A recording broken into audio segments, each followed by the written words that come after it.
하나님의 말씀은 요한복음 10장 22절에서 42절입니다. 요한복음 10장 22절.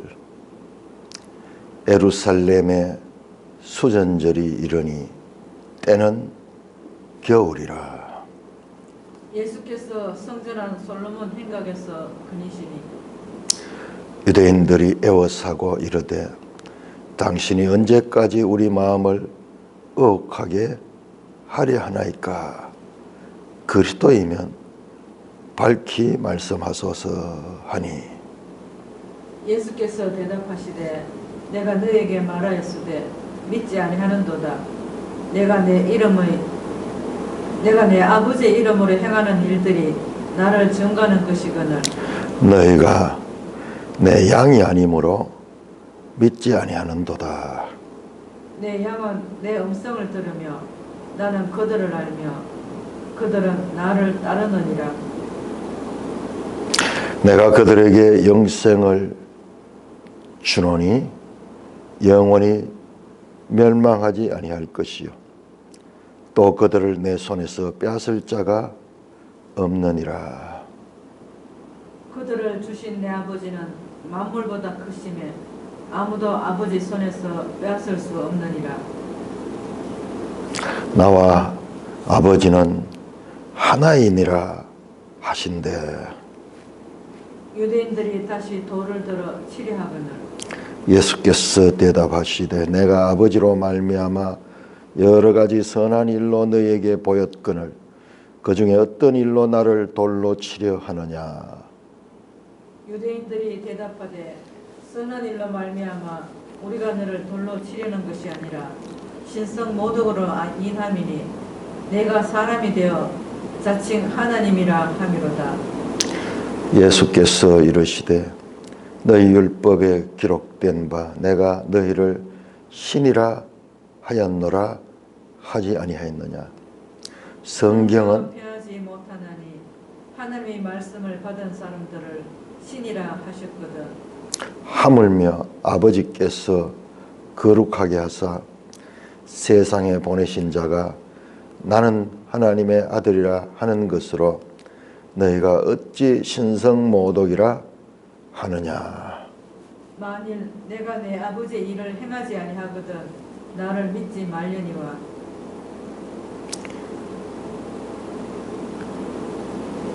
내가 행하거든 나를 믿지 아니할지라도 그 일은 믿으라.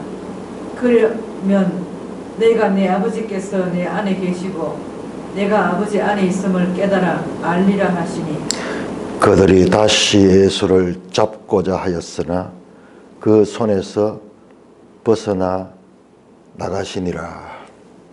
다시 요단강 저편 요한이 처음으로 세례 베풀던 곳에 가사 거기 거하시니. 많은 사람이 왔다가 말하되 요한은 아무 표적도 행하지 아니하였으나 요한이 이 사람을 가리켜 말한 것은 다 참이라 하더라. 그리하여 거기서 많은 사람이 예수를 믿으니라. 하나님 아버지, 오늘 감사합니다. 하나님께서 이 요한복음을 얼마나 정교하게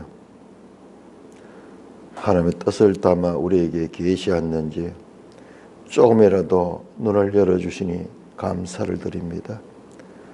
깨달은 이것들 잘 드러낼 수 있도록 성령으로 이 시간 역사하여 주옵소서. 예수님 이름으로 감사하며 기도드리옵나이다. 아멘. 자, 이제는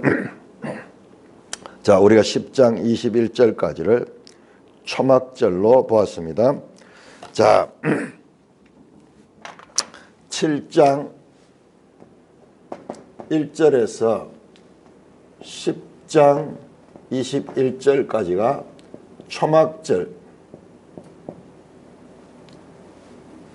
7장 37절이 그 가운데서도 초막절 가운데서도 끝날,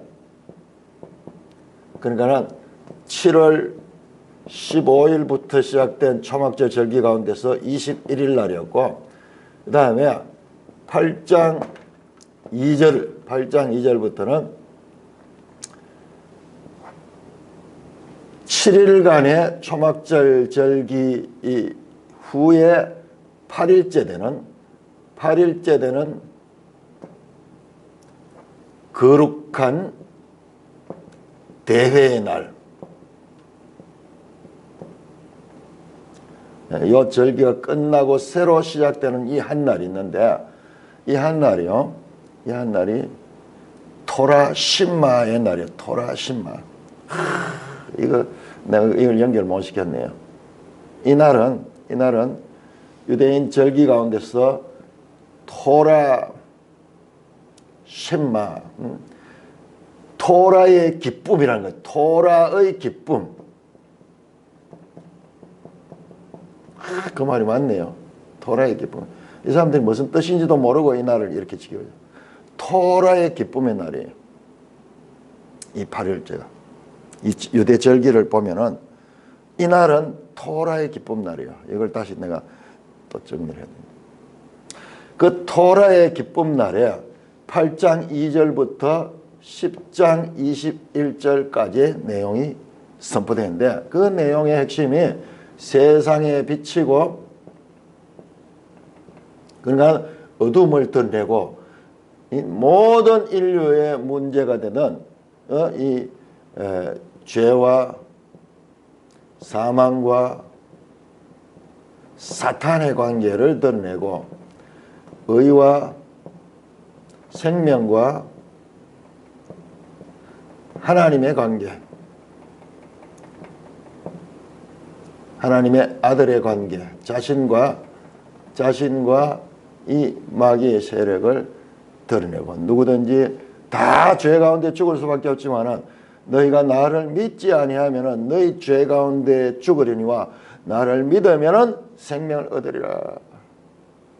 그러면서 이 죄와 사망의 원인자가 사탄이고, 그것이 바로 창세기 3장 15절에 그 뱀이라는 것을 가리키며, 너희가 나를 죽이려 하는 것은 너희가 지금 이 사탄의 자손이 되어서 너희 아비가 너희들을 지배하고 있다. 너희는 죄의 종이다. 이 죄의 종에서 해방시키러 왔다. 자유를 주러 왔다. 진리로 자유함을 얻을 수 있고, 이것은 거짓이다. 거짓, 속음이다. 그야말로 모든 성경에 가장 중요한 것과 같은 메시지가 여기서 퍼뜨려지고, 그것도 두 개의 사건을 통해, 사건도 하나가 아니고 두 개, 보통 한 사건을 두고 많이 그렇게 하는데, 이 너희 중에 죄 없는 자가 이 여인에게 돌로 쳐라 하면서 그 행음 중에 잡혔던 그 여자를 통해서 죄 문제를 다루고 있고, 그리고 9장에서 8장 4절에서 11절, 9장 1절에서 41절까지입니까? 여기에서 날 때부터 맹인된 사람, 그것도 죄 문제로 다루고, 죄 문제로.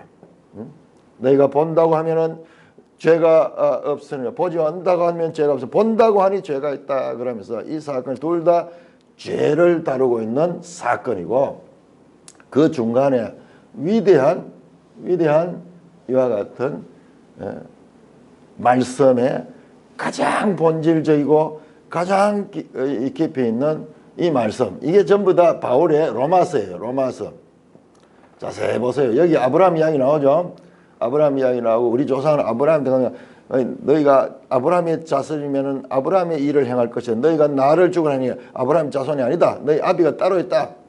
그 이야기 나오는 것도 다 바울이 로마서에서 4장에서 아브라함을 다룹니다.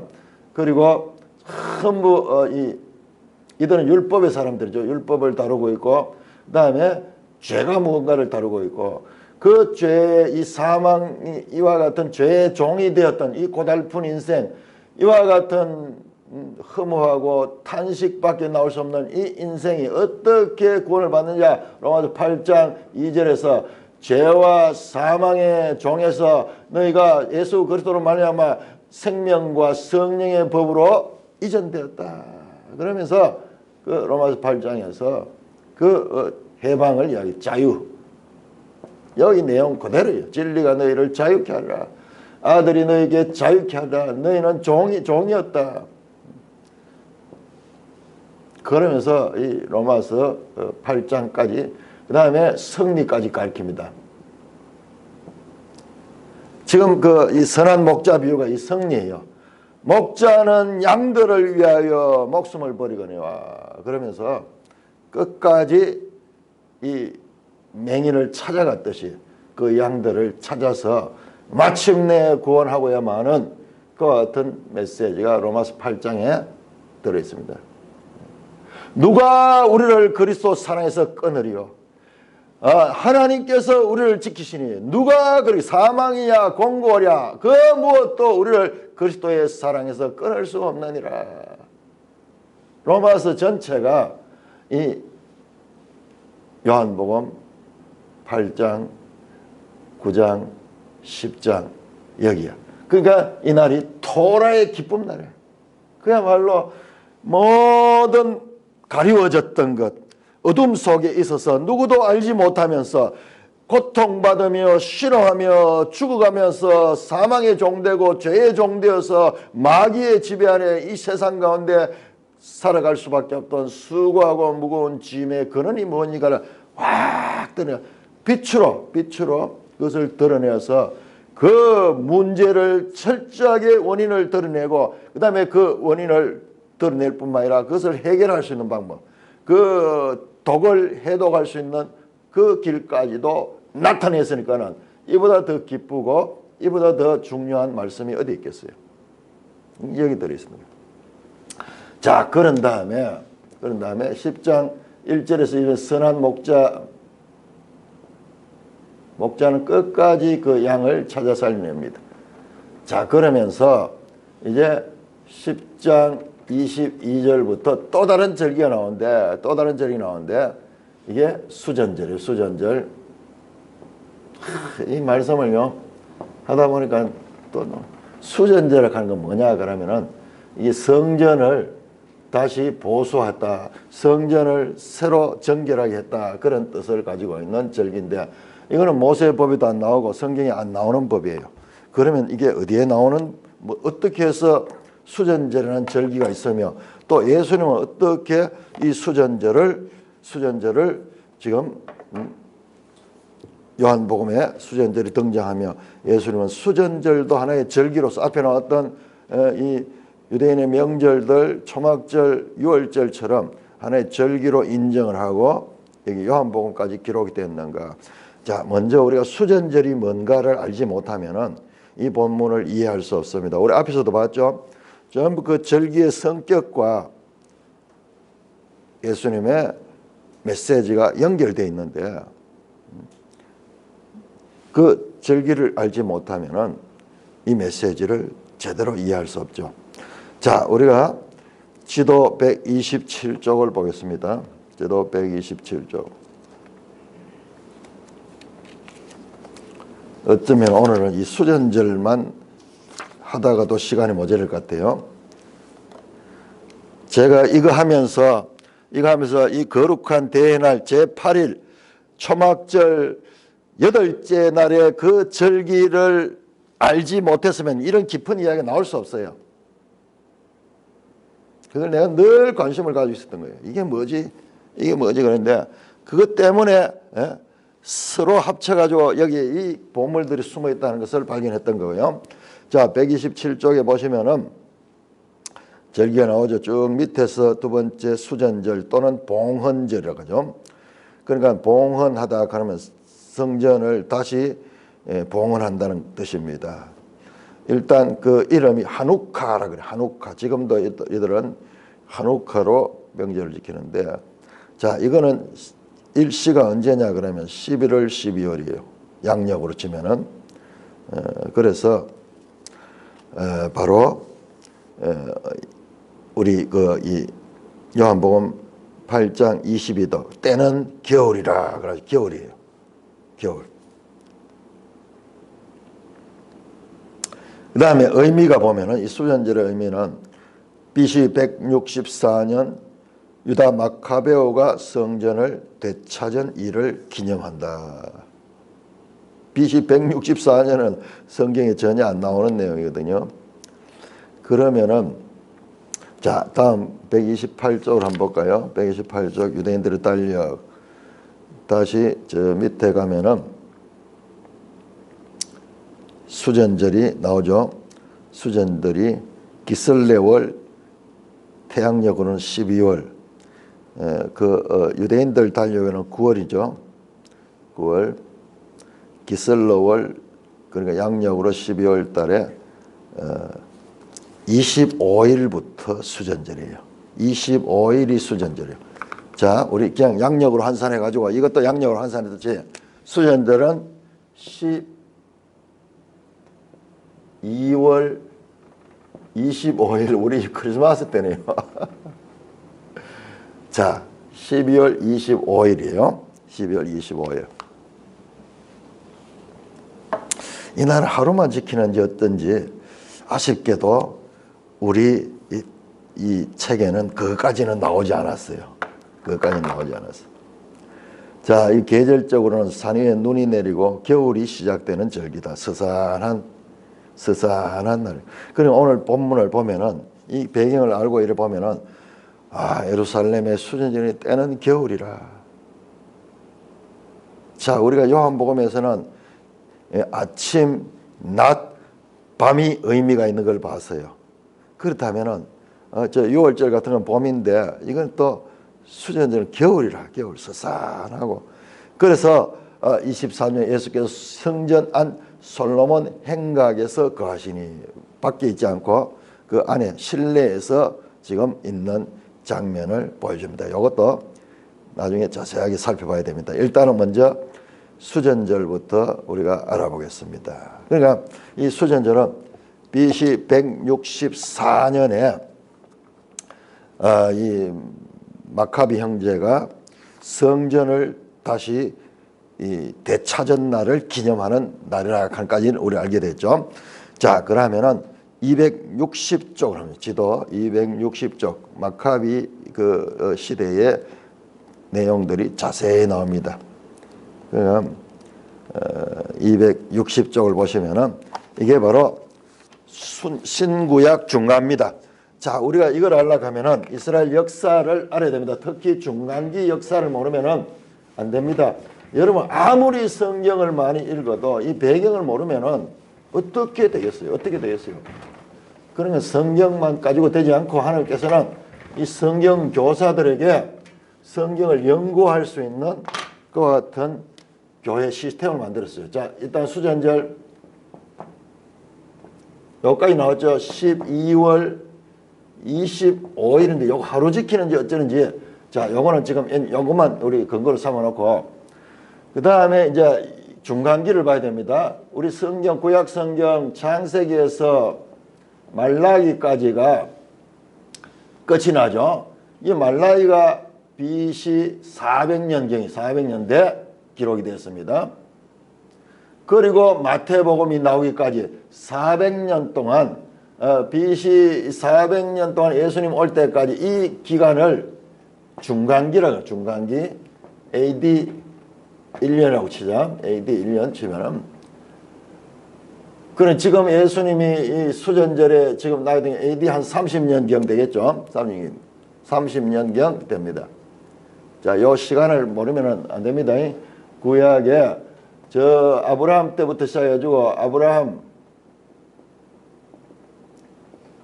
BC 2000년, 모세 BC 1500년, 다윗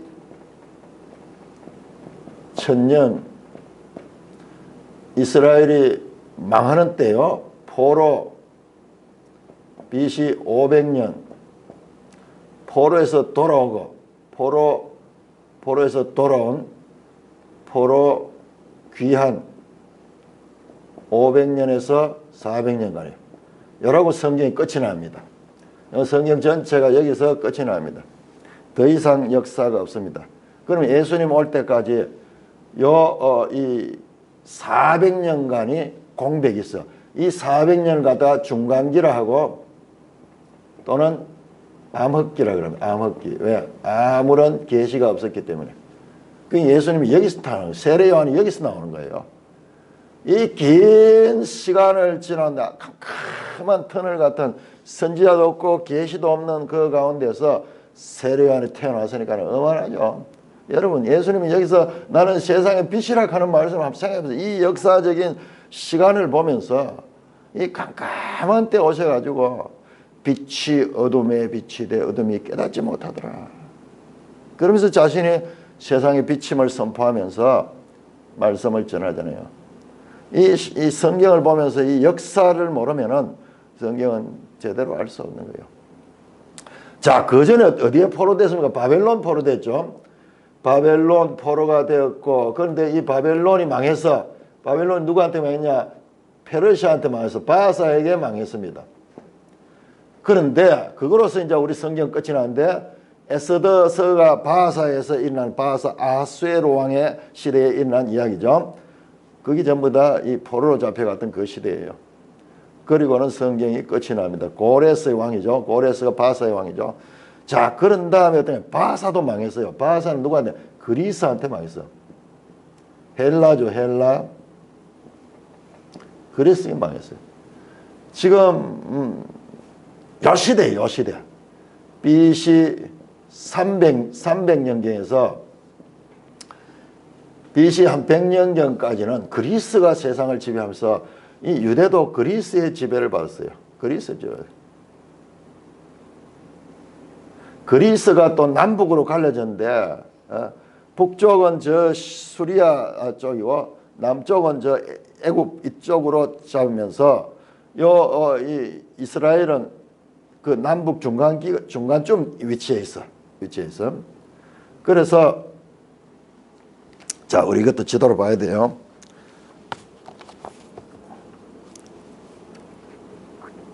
자, 이 지도를 봅니다. 자, 251쪽을 봅니다. 251쪽. 250쪽. 이 유명한 그리스 헬라의 왕이 알렉산더 대왕이죠. 알렉산더. 그런데 알렉산더는 참 신기한 인물이에요. 30대에 죽습니다. 예수님하고 같대요. 예수님하고 같은 이건 세상에 그와 같은 구세주로 온 것 같이 그렇게 보였어요. 온 세상을 지배했으니까는 그 어린 나이에 그러다가 탁 급사해 버려요. 자, 그러면서 알렉산더 제국이 보세요. 어마어마하게 지금 크죠. 그야말로 메시아가 왔다고 생각할 정도로 온 넓은 땅을 정복했습니다. 자, 그 다음에 252조 알렉산드로스 제국이 분열합니다. 알렉산더가 죽으니까는 그 제국이 이렇게 분열이 되면서 여기 지금 저 보라색 있는 쪽에 그 다음에 녹색 있는 쪽에 밑에 황토색 있는 쪽에 이 한 세 군데 또는 네 군데로 세 군데는 셀레우코스 왕국, 안티고노스 왕국, 포톨레마이오스 왕국.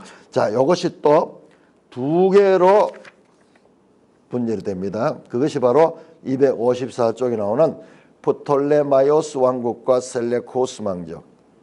요 두 개가 하나는 프톨레마이오스 왕국은 저 애굽 쪽에 이쪽에 남왕국이고 셀레우코스 왕국은 북쪽 시리아 쪽의 북쪽입니다. 그래서 왕국이 이렇게 두 개로 나누어지게 되고 자, 그래서 255쪽을 보세요. 이 남왕국이죠. 프톨레마이오스 왕국의 이제 이 유다는 이스라엘은 지배를 당했던 겁니다.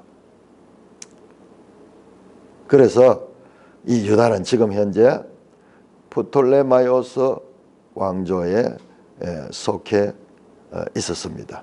그런데 자, 그런데 보세요. 257쪽을 보세요. 257쪽. 그런데 이 프톨레마이오스 남왕국과 이 북왕국끼리 서로 전쟁을 하면서 거기서 북왕국이 셀레우코스 제국이죠. 셀레우코스 제국이 이 남왕국을 접수해 버렸어요. 남왕국을 접수해 버립니다. 그래서 지금 그 나오고, 그 다음에 중요한 것은 259쪽입니다. 259쪽. 이 안티오쿠스 4세가 누구냐 그러면은 이게 저 북왕국의 왕이에요. 그 북왕국이 침입해가지고 저 남왕국까지, 저 알렉산드리아까지 애굽을 통해 가지고 저 알렉산드리아까지 정복합니다. 그 당연히 이제 이 애굽으로 가려고 하면은 이 이스라엘을 통해야 되죠. 통해야 되죠. 자, 이와 같은 시대예요. 260쪽이죠. 이때 바로 마따디아 가문과 마카베오의 봉기라는 게 260쪽에 나오는 거예요. 자, 이때가 BC 160년경입니다. 160년경. 여기 보세요. 259쪽 지도를 보시면은 259쪽 지도를 보면은 259쪽 지도를 보면은 나오죠. 거기 말풍선을 보면은 안티오쿠스 4세가, 자, 북왕국의 안티오쿠스 4세가 BC 169년 성전을 약탈한 뒤 유대 풍습을 규제함이라고 되어 있죠. 이게 어떤 사건이냐 그러면은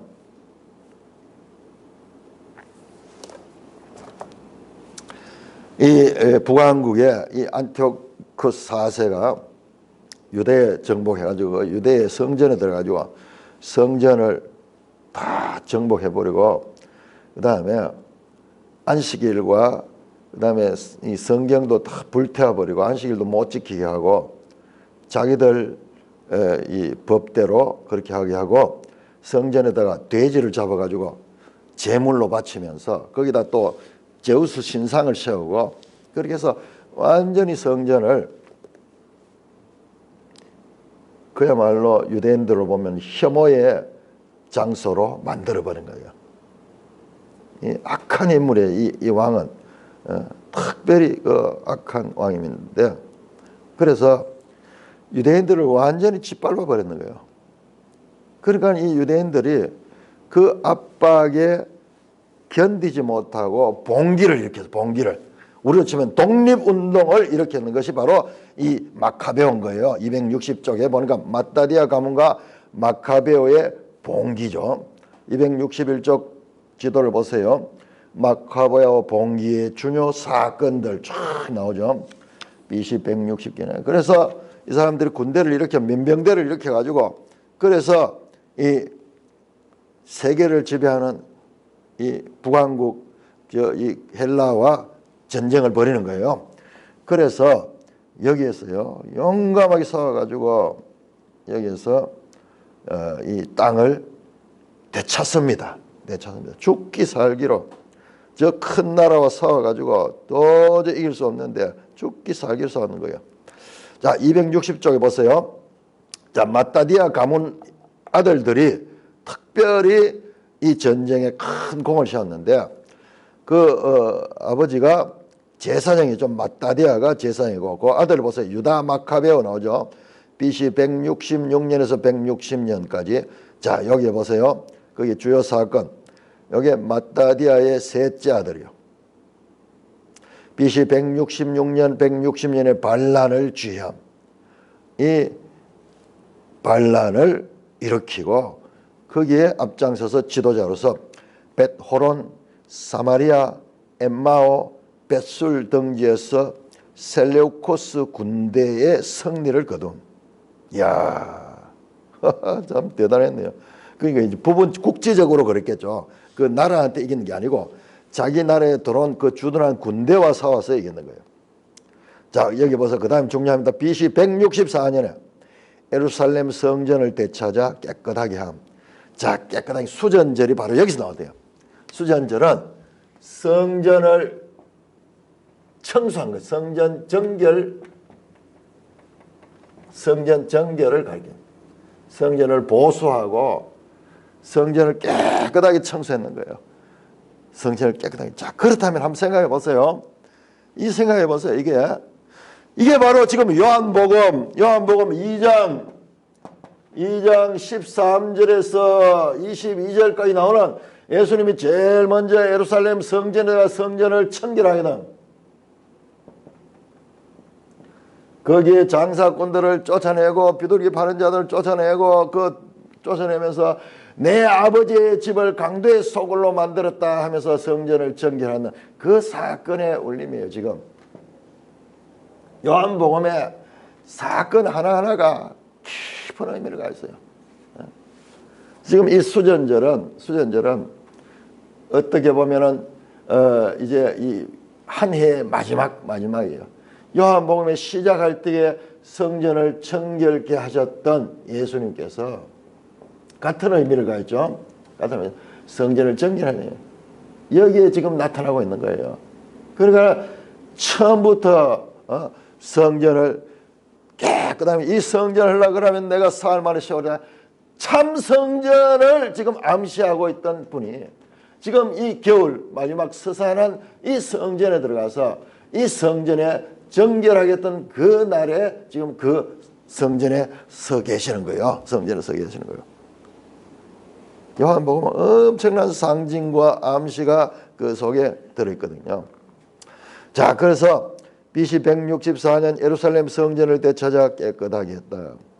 BC 162년에 유대인의 종교적 자유를 획득하고 엘라사에서 전사했다.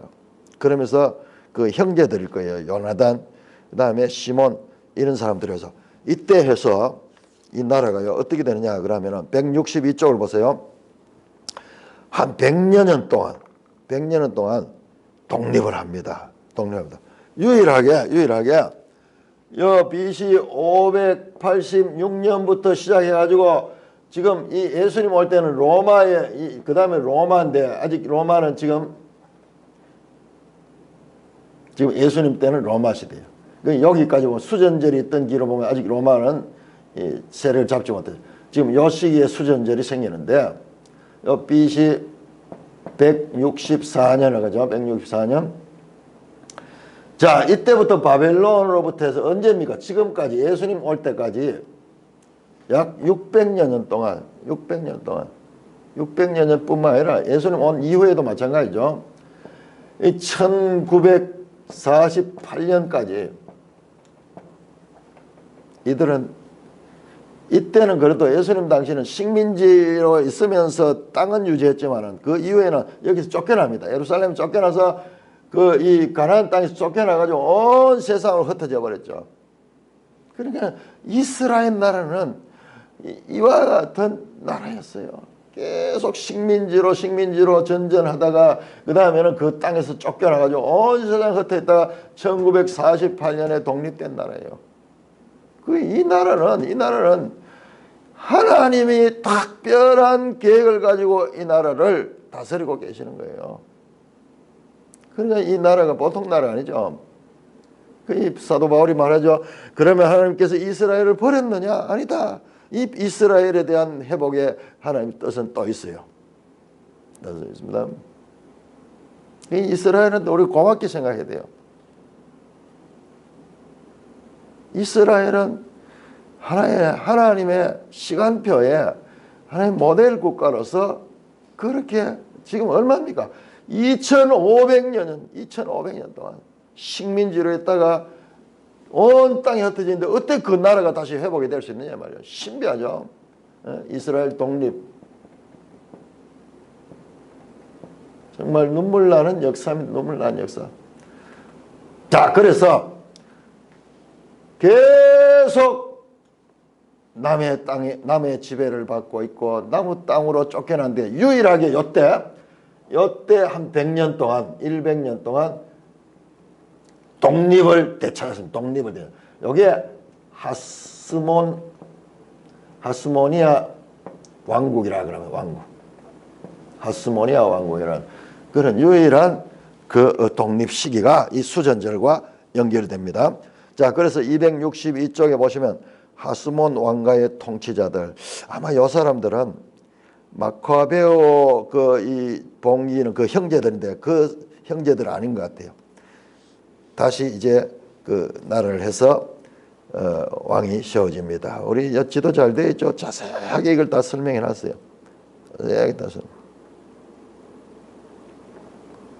자, 그리고 263쪽 보세요.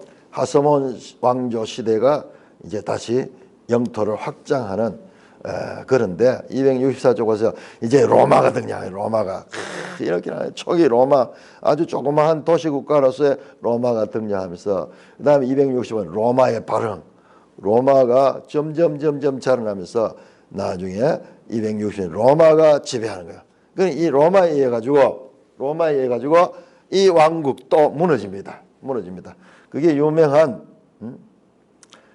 로마의 폼페이우스의 공격입니다. 245페이지 나오는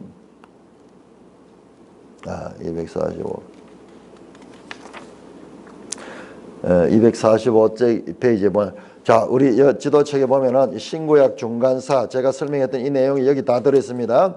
240쪽에서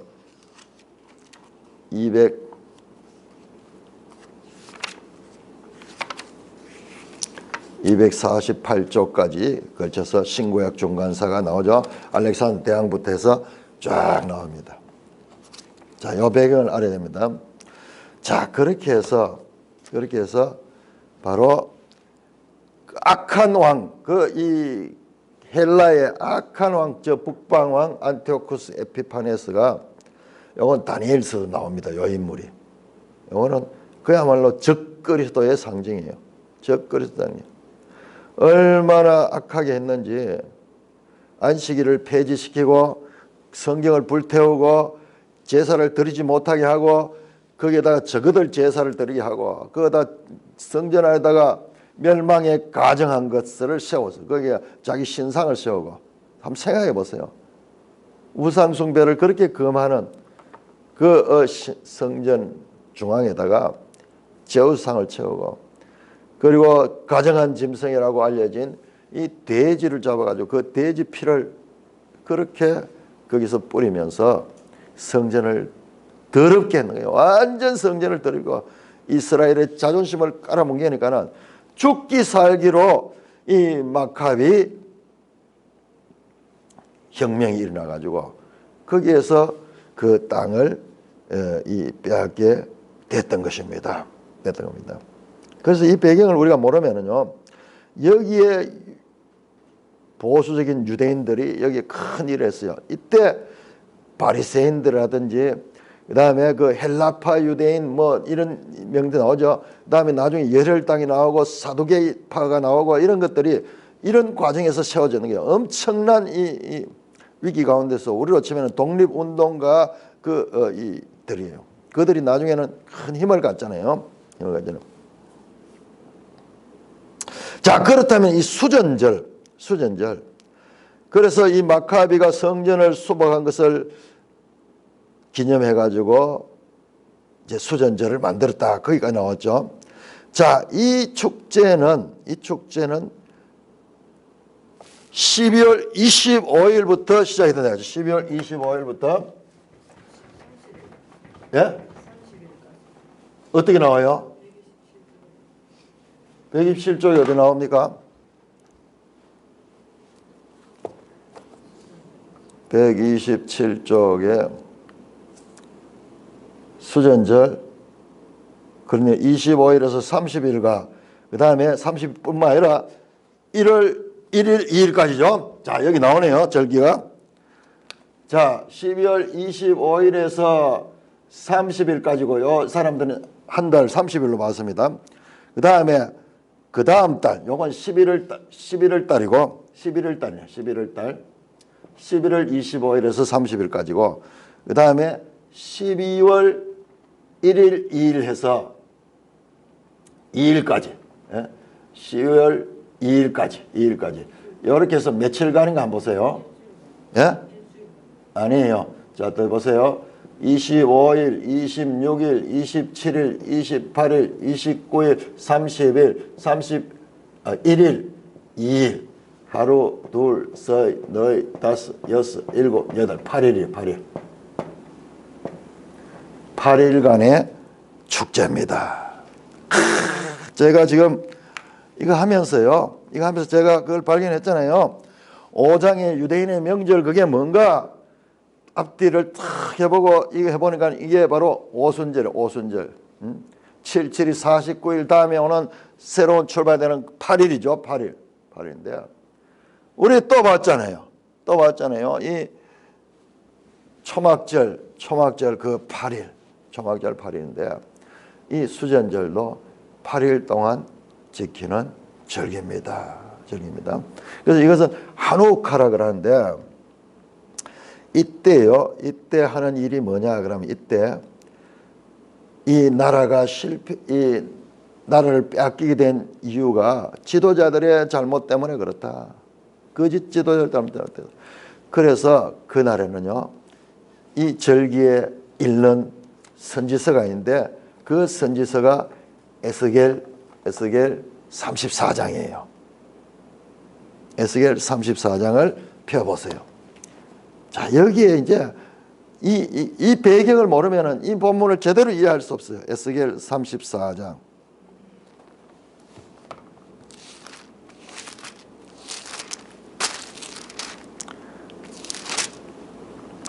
에스겔 34장이 나옵니다.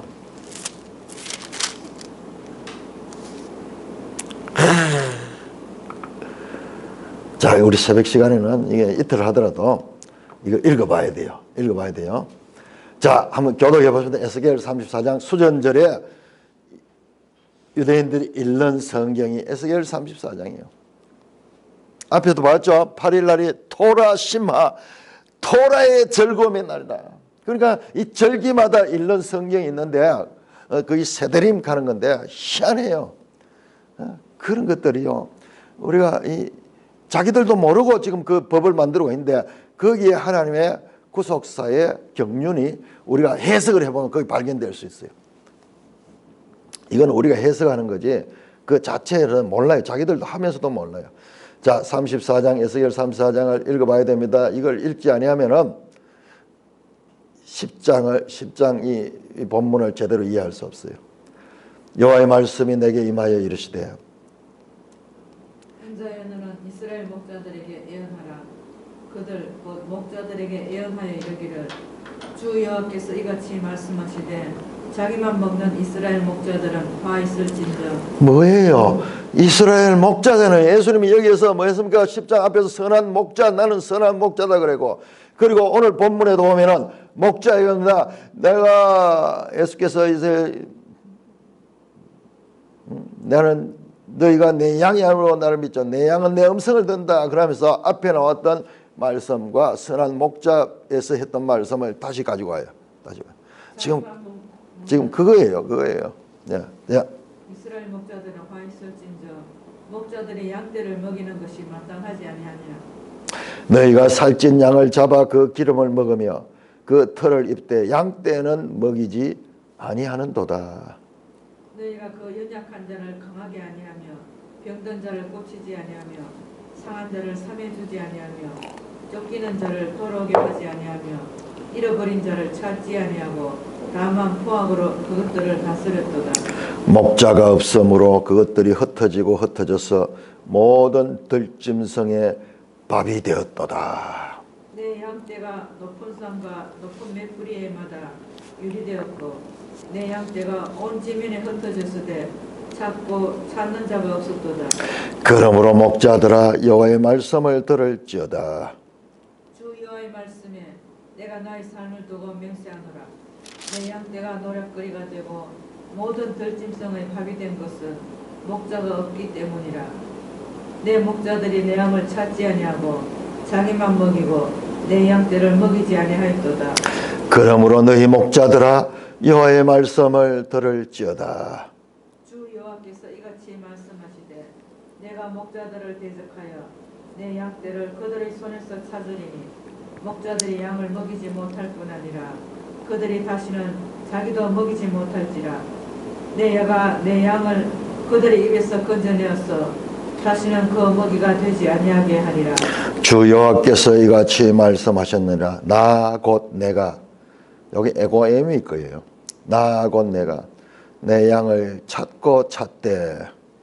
목자가 양 가운데 있는 날에 양이 흩어졌으면 그 때를 찾는 것 같이 내가 내 양을 찾아서 흐리고 캄캄한 날에 그 흩어진 모든 곳에서 그것들을 캄캄한 내가 그것들을 만민 가운데서 끌어내며 여러 백성 가운데서 모아 그 본토로 데리고 가서 이스라엘 산 위에와 시냇가에와 그 땅 모든 거주지에서 먹이되 좋은 꼴을 먹이고 그 우리를 이스라엘 높은 산에 두리니 그것들이 그곳에 있는 좋은 우리에 누워 있으며 이스라엘 산에서 살찐 꼴을 먹으리라. 앞에 나왔던 그 우리 이야기 다 나오죠. 내가 친히 내 양의 목자가 되어 그것들을 누워 있게 할지라 주 여호와의 말씀이니라. 그 잃어버린 자를 내가 찾으며 쫓기는 자를 내가 돌아오게 하며 상한 자를 내가 삼해주며 병든 자를 내가 강하게 하려니와 살찐 자와 강한 자는 내가 없애고 정의대로 그것들을 먹이리라. 주 여호와께서 이같이 말씀하셨느니라. 나의 양떼 너희여 내가 양과 양 사이에 순양과 숫염소 사이에서 심판하노라. 너희가 좋은 꼴을 먹는 것을 작은 일로 여기느냐 어찌하여 남은 꼴을 발로 밟았느냐 너희가 맑은 물을 마시는 것을 작은 일로 여기느냐 어찌하여 남은 물을 발로 더럽혔느냐. 나의 양은 너희 발로 밟은 것을 먹으며 너희 발로 더럽힌 것을 마시는도다 하셨느니라. 그러므로 주 여호와께서 그들에게 이같이 말씀하시되 나 곧 내가 살찐 양과 파리한 양 사이에서 심판하리라. 너희가 옆구리와 어깨로 밀어뜨리고 모든 병든 자를 뿔로 받아 무리를 밖으로 흩어지게 하는도다. 그러므로 내가 내 양떼를 구원하여 그들로 다시는 노랫거리가 되지 아니하냐고 양과 양 사이에 심판하리라. 내가 한 목자를 그들 위에 세워 먹이게 하리니 그는 내 종 다윗이라. 그가 그들을 먹이고 그들의 목자가 될지라. 나 여호와는 그들의 하나님이 되고 내 종 다윗은 그들 중에 왕이 되리라. 나 여호와의 말이니라. 자, 이거 보세요. 이건 지금 하면 다윗은 죽은 지가 오래됐어요. 에스겔은 BC 500년대 선지자고 다윗은 BC 1000년대 사람이에요. 죽은 지 400~500년 됐어. 내 한 목자를 세워 내 종 다윗이다. 이 바로 예수 그 선한 목자. 나는 선한 목자다 하면서 나왔던 그 앞에 10장 1절에서 그 21절에서 선포했던 선한 목자. 그 바로 이 에스겔의 선지. 수전절에 이 이스라엘이 성전에서 읽는 그 메시지의 주인이 바로 예수 그리스도. 예수님이 절기를 따라 행동하시고 사건을 만나시고 말씀하시는 모든 것들은 이 절기의 의미와 밀접한 연관이에요. 이걸 모르고 이런 거 가지고는 그러니까 이 구약 신구약이 합쳐지면서 어마어마한 암시와 함축이 그것이 있는 거예요. 이 배경 없이 제가 아무리 읽어봐도 그러니까 그냥 뭐 목자 어린 양 안고 있는 목가적인 예수 모습과 그리고 있는 거예요.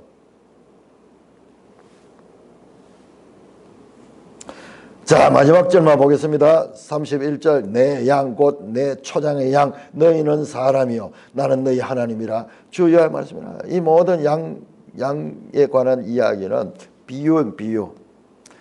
하나님이 이스라엘 백성에 대한 비유를 말씀하셨는데 예수님이 이 배경을 가지고 앞에 나와서 지금 말씀하는 거예요. 자, 그렇다면 우리가 선한 목자 말씀은 수전절 전에 했다고 말고 초막절에 했다고 돼 있는데 우리가 그렇게 구분했잖아요. 초막절 날로 돼 있는데 여기 또 그 같은 내용이 나오네요. 자, 그 연관성도 우리가 더 깊이 살펴봐야 되겠고요. 자, 그 본문을 보면서 설명해야 되겠고 오늘 시간이 없기 때문에 한 번 더 요 수전절 절기에 대해서 보겠습니다. 수전절 절기에 대해서. 자, 이 수전절에 대한 내용은 이 요세푸스라는 그러니까 성경에 나오지 않는 이스라엘 역사 400년 동안 끊어졌죠. 400년 동안 끊어졌는데 그 이스라엘 역사를 기록하고 있는 책인데 이게 요세푸스의 유대 고대사예요. 유대 고대사에 여기에 보면은 수전절에 대한 좀 더 깊은 의미가 나옵니다. 한번 찾아보겠습니다. 자, 요세푸스 108쪽. 예, 여기 포진했네요. 앞에 말씀드렸듯이 그 앞에 나왔던 그 안티오쿠스 에피파네스 그 4세가 이스라엘을 짓밟을 그날이거든요.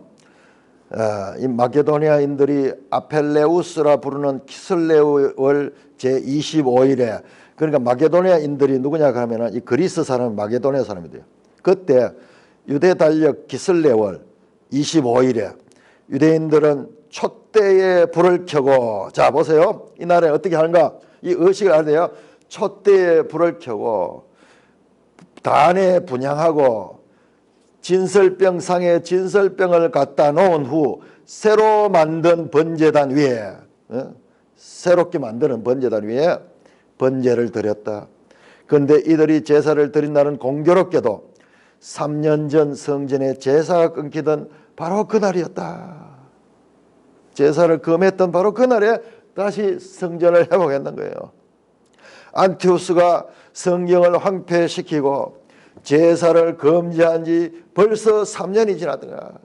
정확하게 3년째 되는 날에 이 성전 제사를 수복하는데, 안티오쿠스가 성전을 황폐시키고 제사를 금지한 지 벌써 3년이 지났다. 그러니까 성전이 황폐되는 날, 제145년 제153 올림피아드, 이때 당시에 딸 얘기입니다. 25일이었다는데 제사가 다시 드리기 시작한 자는 다시 같은 3년 후 25일이었다. 25일. 기슬레월 25일이었다. 요 날이었다는 거. 이런 일들은 우리가 모르고 그냥 지나서 그렇지, 하나님의 시간표에 가지고 정교하게 이루어지는 걸 보게 됩니다. 성전이 이같이 황폐된 것은 408년 전에 다니엘의 예언이 성취된 것이다. 408년 전에 다니엘의 예언이 성취됐다는 거예요. 자, 다니엘 한번 볼까요? 다니엘 9장.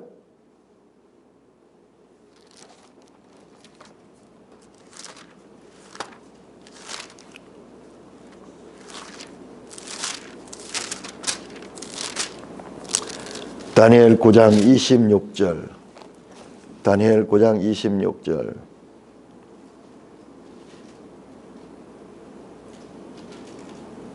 유명한 70일에 관한 거예요. 애순 두 이래 후에 기름 부은 자가 끊어져 없을 것이며 장차 한 왕의 백성이 와서 그 성읍과 성소를 무너뜨리니와 그의 마지막은 홍수의 시설 같으며 또 끝까지 전쟁이 있으니 황폐할 것이 작정되었느라.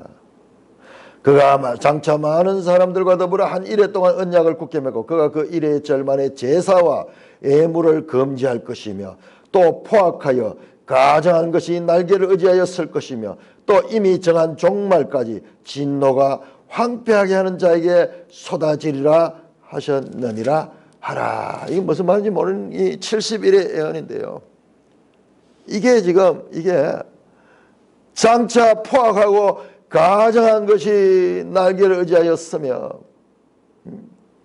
제사를 금하게 하고 거기에 예물도 드릴 수 없도록 하며 이 절기를 막는 거예요. 408년 전에 다니엘의 예언이 성취된 것이다. 다니엘은 마게도냐인들이 얼마 동안 성전 제사를 금지시킬까 예언을 했는데 그 예언이 이같이 이루어졌다. 다니엘이 누구예요? 다니엘은 이미 바벨론에 의해서 성전이 파괴되는 것을 알고 있는 사람이에요. 그 바벨론 성전 파괴 이후의 사람이죠. 지금 이때 다니엘 나이가 많아요. 물론 다니엘은 BC 한 605년경에 포로로 잡혀왔던 사람이지만 그러나 그 본국에서 일어난 일을 다 알고 지금 연세가 많아요. 그 과정을 다 하는 거예요. 그런데 장차 또 이런 일이 일어날 것을 지금 천사를 통해서 계시를 받았는 거예요. 지금 그게 지금 여기서 이루어지고 있는 거예요. 이에 유다스는 유다 마카비는 성전 제사가 회복된 것을 기념하는 절기를 어떻게 8일 동안 지키고 마음껏 즐거워하였다. 제가 앞에서 봤던 것이 얼마나 지금 연속되는가요? 연속되는. 저도 깜짝 놀라서. 자, 우리가 5장의 유대인의 명절, 요거 이름 없는 유대인 명절인데 이것이 바로 오순절이다. 그렇게 말씀을 드렸죠. 그 내용을 다시 제가 반복할 수 없습니다. 그 얼마나 길게 설교했습니까? 그걸 알고 싶은 사람은 그걸 찾아봐야 돼요. 오순절과 그 다음에 우리 봤죠. 초막절. 이 사건이 언제예요? 이 오순절이 7 곱하기 7 다음에 8일째잖아요. 8일째. 자, 그렇다면은 예수님께서 지금 초막절도 8일째, 8일날 아침에 그리 와서 가르치고 선한 목자까지 10장 22일까지 가르친 날, 이 8일날이잖아. 뿐만 아니라 여기에서 포로된 자들을, 죄에 종된 자들을 해방시키는 진리가 너희를 자유케 하라. 그게 뭐예요? 이게 희년이에요. 희년. 희년은 50년이죠. 49년 7 곱하기 7 49년 다음에 오는 그 8일. 그 8일에 이 8일은 감추어져 있었어요. 그냥 아틀아틀하고 히브리어 되어 있었고 그게 중요하다는 것을 아는 영어라든지 우리 한국에서는 거룩한 대회, 장엄한 대회라고 번역했던 그 날의 성취가 바로 예수 그리스도 안식구 첫날 부활하시고 이 안식구 첫날이 이게 새 언약의 출발의 날입니다. 그러니까 보세요. 이 기슬레월에서 시작해서 8일 동안 수전제 지키는 그 날에 예수님이 여기에 서 있는 거예요. 뿐만 아니라 보세요. 유다서는 하나님께 풍성한 제사를 드렸으며 찬송과 찬미를 함께 영광하다. 유대인들은 3년이라는 긴 기간 동안 제사를 드리지 못하다가 다시 제사를 드리게 된 데 매우 기뻐했으며 예배의 자유를 다시 획득한 것이 뜻밖의 일이었기에 무척 좋아했다. 이에 그들은 성전 제사를 회복을 기념하는 절기를 8일간 지킬 것을 후손들에게 법으로 제정하였다. 자기들은 의미도 모르고 하고 있는데 이게 지금 하나님의 뜻을 성취하고 있는 거예요. 그때부터 우리는 이 절기를 오늘까지 지켜오게 된 것이다. 이 절기를 빛들이라고 부르게 된 것이다. 이 절기는 무슨 날이야? 빛이에요. 빛. 라이트. 그 여러분 여기서 예수님께서 빛에 대한 말씀을 하시는 거예요. 빛에 대한 말씀. 이 절기들은 빛들이라고 부르게 된 것이다. 빛들이라고 빛들 복수로 해서 라이트. 빛들이라고 부르게 된 것은 이런 성전 제사의 자유가 전혀 뜻밖의 주어지기 때문에 그렇게 부르게 된 것이 아닌가 나는 생각한다. 이 요세푸스도 이거는요 바로 우리도 똑같아요. 광복이에요. 광복이 뭐예요? 광복. 빛을 다시 찾았다는 거죠. 빛을 다시 찾아요. 우리가 광복절 가면 광복절, 8.15 광복절 가면 똑같은 거예요. 빛을 다시 찾아 어둠에서 빛을 찾았다. 그런 의미를 가지고 있을 것입니다. 자세하게 이 시대에 대한 말씀이 나오고 있습니다. 뿐만 아니라 이 구약 외경 가운데 외경은 우리는 외경이 없죠. 그러나 이 외경 가운데 마카베오스 상하스가 있어요. 이 마카베오스에 보시면은 여기에 보면은 수전절에 대한 내용이 나옵니다. 마카베오 하 1장 9절에 마카베오하 1장 9절부터 나옵니다. 자, 여기 나오네요. 이제 여러분께 기슬레월 초막절을 지키도록 권하고 싶습니다. 이 수전절의 별명이 작은 초막절이에요. 초막절. 그래서 요 8일을 지키게 되는 거예요. 요 8일을 지키게 된 거예요. 여기 다 나옵니다. 역사가 169년 데메드리오 왕 하면서 쭉 이렇게 해서 자, 이 초막절 절기를 지키는 것이 나오게 되고, 그리고 이때 요세푸스의 기록에 보면은요, 또 뭐가 나오냐 하면, 이날에는 등을 밝히는데, 빛을 밝히죠. 촛대가 보통 이스라엘 메노라 하거든요. 촛대가, 메노라는 등이 이렇게 되어 있거든요. 이렇게 7개 불을 밝히는. 이날만은 8개의 등불을 봐. 여기 팔이 그렇게 강조가 되는 날이에요. 그렇게 강조가 되면서 이 빛들의 날로 가리키며, 그때 낭독하는 성경은 바로 에스겔 34장에 목자에 관한 말씀이 이루어진 거예요. 그래서 이 말씀을 다시 하는데, 예수님은 그날에 와서 내 양에 대해서 말씀하시고, 그리고 그 직전에 선한 목자 말씀을 하셨어. 그러니까는 우리 보세요. 자, 매일 성경 17쪽을 보세요. 17쪽. 이 전문가는 이 날을 10장을 같이 붙여버렸어요. 7번 보시면 위에서 17쪽 그 구조에서 7번 보죠. 선한 목자 담화와 수전절의 예수님, 이 두 개를 붙였잖아요. 이유가 있는 거예요. 예수님이 하신 이것은 수전절에 하신 말씀이다. 왜? 메시지 그러니까 아니에요. 우리는 이걸 구분했습니다.